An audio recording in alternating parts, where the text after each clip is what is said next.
बाबा, अब हमारा घर बहुत खाली हो गया है, इसलिए अब ज़्यादातर मेरी ही कहानियाँ होती हैं। मजबूरन सबको मेरी ही सुननी पड़ती है। अब्बा, आपको पता है मरवा अभी की अक्टूबर में शादी हो गई है। अब्बा, यासिर बहुत आगे निकल गया है बाबा। इतनी बड़ी बड़ी बातें करता है, समझ ही नहीं आता कि वो यासिर है जिसने अपनी साइकिल कचरे के डब्बे में फेंक दी थी कि नहीं आ जाएगी। मरवा अभी को तो आप कहते थे डॉक्टर साहब, मुझे तो कहेंगे। अब्बा, आप एक बात कहते थे ना कि माँ बाप अपने बच्चों को छोड़कर कभी नहीं जाते।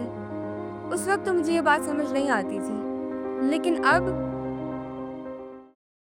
प्यारे, नहीं नहीं, मेरे ख्याल से हैंडसम, बल्कि नहीं नहीं, एडमायरेबल ज़्यादा वर्ड सूट करेगा। बाबा, उम्मीद है कि आप ठीक होंगे और दादा दादी भी सब खैरियत से होंगे। आपको यहाँ की खैरियत बताने से पहले मैं आपको 4 साल पहले की कहानी बताना चाहती हूँ। अब आप सोच रहे होंगे कि 4 साल पहले की बात क्यों कर रही है भाई ये? तो मैं आपको बताती चलूँ कि 4 साल पहले भी मैं इसी स्टेज पे बुलंद की कहानी में अपनी 15वीं सालगिरह की बात बता रही थी। वो बात मैं अब आपको इसलिए बता रही हूँ क्योंकि उस वक्त तो बाजी की अपनी घर की कहानियाँ चल रही थी, मरवा भी के अपनी यूनिवर्सिटी के किस्से, और यासिर, मेरे ख्याल से यासिर अपने आप को बल्कि एडमायर कर रहा था कि आप कैसे पैर पे पैर रखकर और बनियान में हाथ अपने सर पे रखकर कैसे सबकी बातें गौर से सुन रहे हैं, और अब्दुल्ला अब्दुल्ला अपनी शरारतें कर रहा था। बाबा, अब हमारा घर बहुत खाली हो गया है, इसलिए अब ज़्यादातर मेरी ही कहानियाँ होती हैं। मजबूरन सबको मेरी ही सुननी पड़ती है। आपको पता है, अब बाजी की कहानियों में एक और किरदार होता है, अलाना। जी बाबा, आप नाना बन चुके हैं और आपकी नवासी बिल्कुल आप पे गई है। मुझे नहीं पता कि वो आपसे मिली भी नहीं है और उसकी आंखें बिल्कुल आप जैसी हैं। अब आप एक बात कहते थे ना कि माँ बाप अपने बच्चों को छोड़कर कभी नहीं जाते। उस वक्त तो मुझे ये बात समझ नहीं आती थी, लेकिन अब यासिर को पैर पे पैर रखकर बैठे देखते, बाजी को अपनी बहुएं उठाकर गुस्सा करते और मरवा भी को परेशानी में इधर से उधर घूमते देखकर समझ आ गया है कि आप ठीक ही कहते थे। मरवा भी ये किस्से यूनिवर्सिटी तक के नहीं रहे, अब वो बड़ी इंसान बन गई हैं, उनके किस्से दुबई चले गए।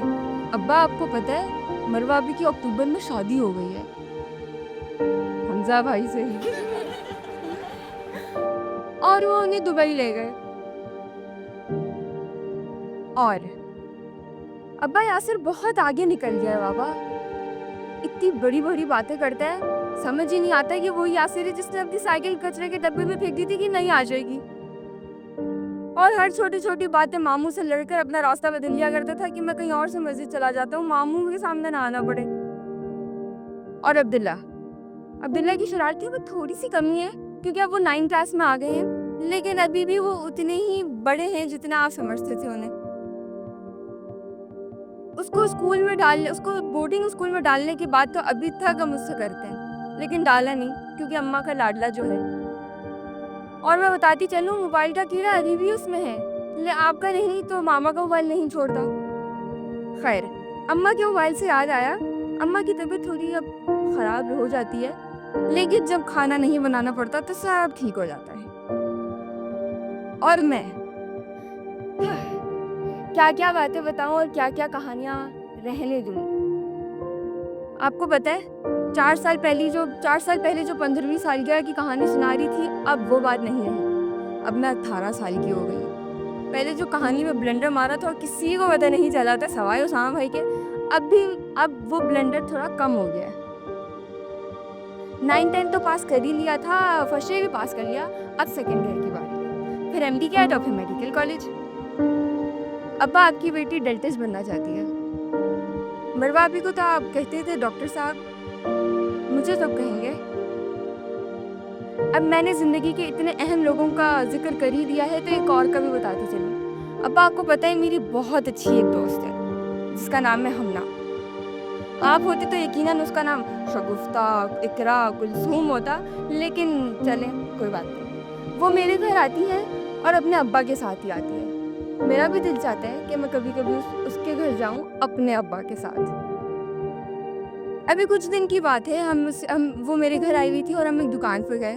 उधर एक कप रखा हुआ था, उस पर लिखा हुआ था you are my super hero. वो मुझे इतना अच्छा लगा और रीजनेबल भी था, मैं उसी वक्त ही ले लेती। लेकिन वही बात, किसके लिए लेती? मैंने उसको कहा तुम ले लो। और हाँ, सबसे अहम बात, सबसे ज़्यादा अहम बात, इस साल की सबसे अहम बात, कि अब हम अपने घर में शिफ्ट हो गए हैं, जिसके बाहर आपके नाम की तख्ती लगी हुई है। इस दुनिया में भी आपका एक घर है जो कि आपके नाम से याद किया जाता है और हमेशा आपके नाम से ही याद किया जाएगा। बहुत सारी कहानियां हैं जो सुनानी है और हर दिन के किस्से हैं जो सुनाने हैं। लेकिन एक कागज़ पे कैसे आ सकते हैं भला? आखिर आपको गए हुए 4 साल भी तो हो गए। 4 साल की कामयाबी और हर दिन की कहानी सुनाने का और आपकी एक मुस्कुराहट देखने का ख्वाहिश हम पांचों के दिल में हमेशा से रहेगी। लेकिन मुझे उम्मीद है कि आप जहाँ कहीं भी होंगे बहुत खुश होंगे और हम पर हमेशा फ़ख्र करेंगे। अपना बहुत सारा ख्याल रखिएगा और यहाँ की टेंशन बिल्कुल भी मत लेगा, क्योंकि यहाँ पर सब कुछ ठीक है। हाँ, कभी कभार कुछ गलत हो जाता है, कोई परेशानी आ जाती है, लेकिन आपके बहन भाई है ना, सब संभाल लेते हैं। आपकी लाडली तो नहीं कहूँगी, क्योंकि वो तो हमेशा से मरवा भी हैं, आपकी प्यारी बेटी हिरमैसा।